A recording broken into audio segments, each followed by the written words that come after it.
Hello everyone, welcome back to my channel. This is Krishi and today we are going to discuss about India and Canada relation. जैसे कि हम देख सकते हैं कि आजकल इंडिया और कनाडा के रिलेशंस वर्स होते जा रहे हैं, खराब होते जा रहे हैं। तो इसके कारण क्या है? और कनाडा जैसी इतनी डेवलप कंट्री और इंडिया जैसी ऐसी ग्रोइंग इकोनॉमी, दोनों जो कभी ना कभी पास्ट में एक बहुत अच्छे पार्टनर्स रहे हैं, बहुत अच्छे अलाय रहे हैं, उनके बीच में ऐसा क्या हो रहा है? और ये प्रॉब्लम करंट है या कुछ पास्ट से कनेक्टेड है, या क्या प्रॉब्लम रही है जिस कारण से ये इश्यूज हो रहे हैं? तो हम इसको अब जानेंगे ध्यान से। हमारे मेन पॉइंट्स होंगे कि सबसे पहला पॉइंट कि क्या रीजन है इसकी हिस्ट्री क्या है रीजन की, यानी कि कनाडा जैसे कि जो रीजन है उसके ऊपर उस चीज को कब से सपोर्ट कर रहा है। थर्ड होगा हमारा कि क्यों उसको सपोर्ट किया जा रहा है, और फोर्थ हमारा इंडिया का इसके ऊपर स्टैंड क्या है। सबसे पहले हम डिस्कस कर रहे हैं खालिस्तान इशू के ऊपर। इंडिया और कनाडा के रिलेशंस जो खराब हो रहे हैं वो खालिस्तान इशू के कारण हो रहे हैं। खालिस्तान इशू एक तरह से एक एंटी इंडिया एलिमेंट है जो कनाडा और यूके जैसी कंट्रीज के अंदर खालिस्तानी जो सिख पीपल होते हैं वो वहां पर खालिस्तान की मांग उठाते हैं कि उन्हें खालिस्तान चाहिए, हमारे जो पंजाब वाला रीजन है उसमें से ही। और ये खालिस्तान का इशू आप लोगों ने सुना होगा, ऑपरेशन ब्लू स्टार के बारे में आपने सुना होगा। तो उस टाइम से चला आ रहा है वो बहुत, जब ऑपरेशन ब्लू स्टार हुआ था तो वो इसी को रोकने के लिए किया गया था। उसके बाद इंदिरा गांधी जी का असैसिनेशन हुआ था, तो तब से खालिस्तान की मांग चली आ रही है। और बहुत सारे जो खालिस्तानी लीडर्स हैं जो प्रो खालिस्तानी हैं वो कनाडा में जाकर के, यूके में जाकर के ऐसी मांगे करते हैं। यूके के अंदर सिचुएशन अभी उतनी खराब नहीं है जितनी कनाडा में देखने को मिल रही है हमें। अब कनाडा इन चीज़ों को सपोर्ट क्यों कर रहा है? हम अलग अलग जगह पढ़ते हैं कि कनाडा के प्राइम मिनिस्टर बोलते हैं कि हमारी कंट्री में फ्रीडम ऑफ स्पीच है, इसलिए हम इसे सपोर्ट कर रहे हैं। मतलब सपोर्ट की तरह नहीं कह सकते कि ये हमारी फ्रीडम ऑफ स्पीच है, लोग अपनी मर्जी से कुछ भी बोल सकते हैं, तो हम उन्हें रोक नहीं सकते हैं। तो अब हम देख सकते हैं कि सिर्फ यही तो रीजन नहीं हो सकता है, इसके पीछे एक हिस्ट्री है प्रॉपर।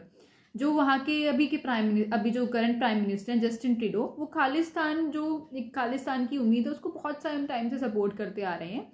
जैसे कि 2017 की बात ले लीजिए, तो 2017 में वहाँ पर एक एनुअल नगर कीर्तन था जिसमें जस्टिन ट्रूडो गए थे और उन्होंने वहाँ पर भी प्रो खालिस्तानी जो लीडर्स थे उनके पोस्टर्स लगाए गए थे, खालिस्तानी जो फ्लैग्स थे उन्हें होस्ट किया गया था। तो वहां पर उन्होंने पार्टिसिपेट किया, यानी कि वो किसी ना किसी तरीके से खालिस्तान को सपोर्ट कर रहे हैं, लेकिन एक एंटी इंडिया एलिमेंट को सपोर्ट कर रहे हैं। और सेकेंडली हम 2017 का ही देख लें तो एक परेड थी, दो ऑर्गेनाइजेशंस थे जो इंडिया में उनको खालिस्तानी एंटी इंडिया एलिमेंट्स करके बैन किया गया है, जो कि थी जैसे कि Babbar Khalsa international Sikh youth federation. उन दोनों को इंडिया में बैन किया गया है, लेकिन वहां उनकी परेड थी जिसमें भी जस्टिन ट्रूडो को देखा गया था। जस्टिन ट्रूडो ने वहां पर भी पार्ट लिया था उस परेड के अंदर भी। तो हम देख सकते हैं किस तरह से वहां का प्राइम मिनिस्टर से सपोर्ट कर रहे हैं। और जस्टिन ट्रूडो ही नहीं, उससे पहले जो उनके फादर भी एक फॉर्मर प्राइम मिनिस्टर रहे हैं कनाडा के, पियरी ट्रूडो। तो उन्होंने 1982 की बात है, इंदिरा गांधी जी ने उन्हें कहा था, जो हमारे फॉर्मर प्राइम मिनिस्टर थी, उन्हें कहा था कि तलविंदर सिंह रायत को वो उनके हवाले करते, लेकिन पियरी ट्रूडो ने उनको मना कर दिया कि हम अपने सिटीजन को ऐसे नहीं दे सकते हैं। और उसके बाद जो तलविंदर सिंह रायत थे उन्होंने ही एयर इंडिया के फ्लाइट में बॉम्ब ब्लास्ट किया था, जिसमें ज़्यादातर सिटीजन कनाडा के ही थे ऑफकोर्स, क्योंकि वो फ्लाइट कनाडा से उड़ करके जा रही थी। तो हम देख सकते हैं कि एक तरह से उन्होंने मतलब कि कनाडा के तो खिलाफ ही हो गए ना उनके, तो उनको बहुत प्रॉपर सजा मिलनी चाहिए, लेकिन उस टाइम उनको कोई सजा नहीं मिली थी।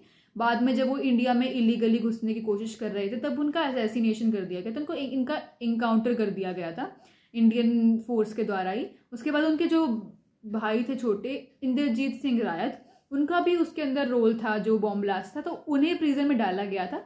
लेकिन जैसे ही जस्टिन ट्रूडो पावर में आए उन्होंने उन्हें प्रिजन में से निकलवा दिया। यानी हम देख सकते हैं किस तरह से वो प्रो खालिस्तानी लीडर्स को, प्रो खालिस्तानी पीपल्स को सपोर्ट कर रहे हैं। तो अब इसका रीजन क्या है?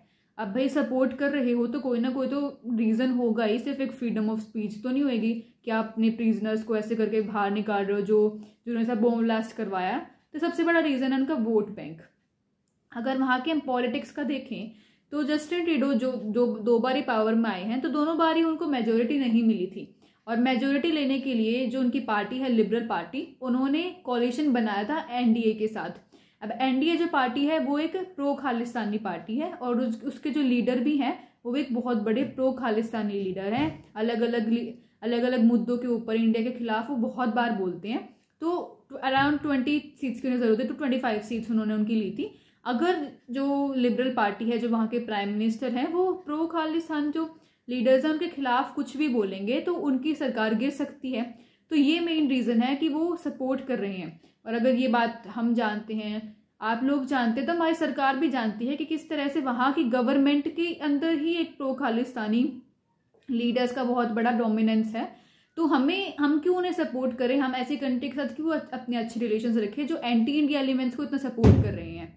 अगर हम यूके की बात करें तो यूके बोलता है कि भाई हम इंडिया के खिलाफ कोई भी एक्सट्रीमिस्ट जो भी चीज़ें होंगी उन्हें रोकने की कोशिश करेंगे, लेकिन कनाडा का ऐसा कुछ भी नहीं है क्योंकि उनको अपनी गवर्नमेंट बना के रखनी है।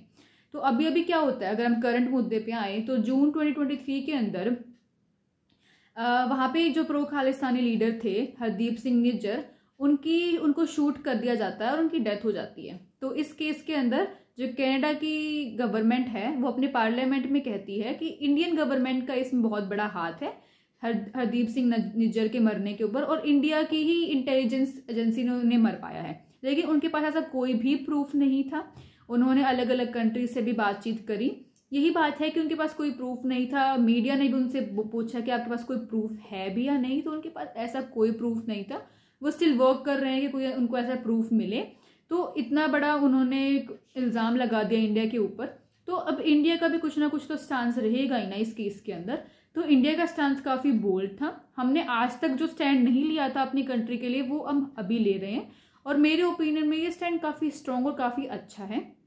जैसे कि हमने भी वीज़ा सस्पेंशन किया, हमने भी FTA को, जो हमारा फ्री ट्रेड एग्रीमेंट है कनाडा के साथ, उसको कुछ टाइम के लिए सस्पेंड कर दिया।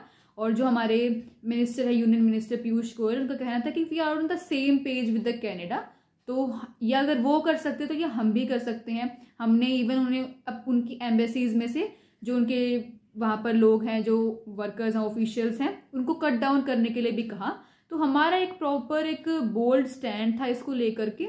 और इवन अभी कुछ टाइम पहले एक और खालिस्तानी लीडर को मारा गया था, जो जिसको सूखा करके बुलाया जाता है वहाँ पर, जो हरदीप सिंह निज्जर की जगह लेने की कोशिश कर रहे थे उसके ग्रुप के अंदर, के भी अलग अलग ग्रुप थोड़े बटे हुए हैं। तो और ये लीडर्स, ये जो प्रो खालिस्तानी लीडर्स थे, ये हमारी नेशनल इंटेलिजेंस एजेंसी के भी हिट लिस्ट के अंदर थे मेन। तो ये कहा नहीं जा सकता कि इंडिया ने ही उन्हें मरवाया है। अगर हम अलग अलग कंट्रीज़ का देखें तो दोनों कंट्रीज़ चाहेंगे कि उन्हें ज़्यादा से ज़्यादा कंट्रीज़ का सपोर्ट मिले। तो जैसे कनाडा है, उसके जो 5 कंट्रीज़ हैं, यानी कि जो हमारी वेस्टर्न कंट्रीज जैसे यूके, US, कनाडा, ऑस्ट्रेलिया, ये जो कंट्रीज होगी इसका सपोर्ट लेने की उसने कोशिश करी, लेकिन ऐसा कुछ सपोर्ट ज़्यादा मिला नहीं है। वो देख रहे हैं कि वो साथ में कोऑपरेट करेंगे, साथ में वर्क करेंगे, लेकिन उन कंट्रीज़ के भी रिलेशन इंडिया के साथ काफ़ी अच्छे हैं। US के रिलेशन, UK के रिलेशन, ऑस्ट्रेलिया के, कनाडा के और फ्रांस के रिलेशंस, चारों कंट्रीज़ के रिलेशंस इंडिया के साथ बहुत अच्छे हैं। तो वो इंडिया को ऐसे डायरेक्टली अपोज नहीं कर सकते हैं। हम अगर साउथ एशिया की बात करें तो उसके अंदर बांग्लादेश और श्रीलंका ने, दोनों ने इंडिया का सपोर्ट किया है।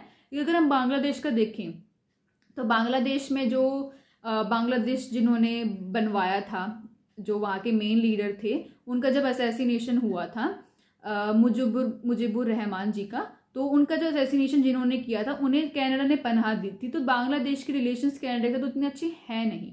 तो इस कारण से बांग्लादेश ने भी इंडिया को सपोर्ट किया और इवन श्रीलंका ने भी इंडिया को बहुत सपोर्ट किया। Pakistan is the only country जो कनाडा को सपोर्ट कर रही है। ऑफ कोर्स वो करेगी भी। नेपाल का एक न्यूट्रल सा स्टैंड है इसको लेकर के, और इंडिया ने काफ़ी बोल्ड वर्ड्स में कनाडा को कहा है कि अगर आपके पास ऐसे इससे रिलेटेड कोई भी अगर ऐसे प्रूफ नहीं है तो आप हम पे ऐसा इल्ज़ाम नहीं लगा सकते हैं। और अभी अगर हम देखें तो इसे रशिया, इजराइल, पोलैंड जैसे कंट्रीज़ ने भी अपोज किया था कनाडा को, क्योंकि उन्होंने एक नाजी वेटरन को ऑनर किया था अपनी पार्लियामेंट के अंदर, जिसका बैकग्राउंड के बारे में उन्हें कुछ भी नहीं पता था। यानी कि हो सकता है एक वॉर क्रिमिनल हो, नाजी के साथ थे, एक नाजी थे, तो उन्होंने हिटलर का साथ दिया था। तो इजराइल जो है जिसमें जूइश लोग रहते हैं उसने बहुत अपोज किया। रशिया ने बहुत अपोज किया, पोलैंड ने बहुत अपोज किया, और आखिरी में कनाडा को माफ़ी मांगनी पड़ी कि उन्हें उसका जो बैकग्राउंड था वो नहीं पता था। अब आप किसी को ऑनर कर रहे हैं अपने पार्लियामेंट में और उसका ही बैकग्राउंड आपको नहीं पता है, ये तो काफ़ी कंट्रोवर्शियल सी स्टेटमेंट हो गई। मतलब ये कैसे हो सकता है? तो इस तरह से ये पूरा हमारा इशू था इंडिया खालिस्तान और कनाडा का। तो I think it's all about the topic. We have discuss all about the topic कि इसमें क्या कारण रही हैं, क्या इसकी हिस्ट्री रही है, क्यों कनाडा खालिस्तान को सपोर्ट कर रहा है। तो अगर आप चैनल पे न्यू हैं तो आप इसे ज़रूर सब्सक्राइब कीजिए, शेयर कीजिए एंड कमेंट करके अपने व्यूज़ भी बताइए। So that's all about today's session. Thank you.